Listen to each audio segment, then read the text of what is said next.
नमस्कार पशुपालक मित्रांनो, स्वागत आहे आपल्या फेटगुरु या युट्यूब चॅनलवरती। पशुपालक मित्रांनो, आजच्या व्हिडिओमध्ये आपण हेस्टर या कंपनीच्या लिक्विड पोस्टियम या औषधाबाबत माहिती घेणार आहोत। पशुपालक मित्रांनो, पावसाळ्याच्या दिवसांमध्ये आपल्या पशूंमध्ये वारंवार होणारी जी मास्टायटिस या आजाराची समस्या आहे ती दूर करण्यासाठी आपण या लिक्विड पोस्टियम या औषधाचा वापर करू शकतो।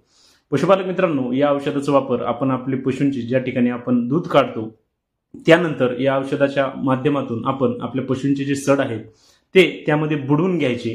त्यामुळे पशुपालक मित्रांनो, आपल्या पशूंमध्ये जर वारंवार मास्टायटिस या आजाराची संभावना होत असेल तर ती दूर करण्यासाठी या लिक्विड पोस्टियमचा आपल्याला चांगला फायदा होतो। त्यासोबतच पशुपालक मित्रांनो, या औषधाचा वापर आपण आपल्या पशूंमध्ये जर जामखिळीची समस्या असेल त्या ठिकाणी सुद्धा करू शकतो। पशुपालक मित्रांनो, आपल्याला जर लिक्विड पोस्टियम या औषधाबाबत संपूर्ण माहिती पाहिजे असेल तर त्याचा व्हिडिओ आपल्या YouTube चॅनलवरती अपलोड केलेला आहे, आपण तो नक्की पहा। धन्यवाद।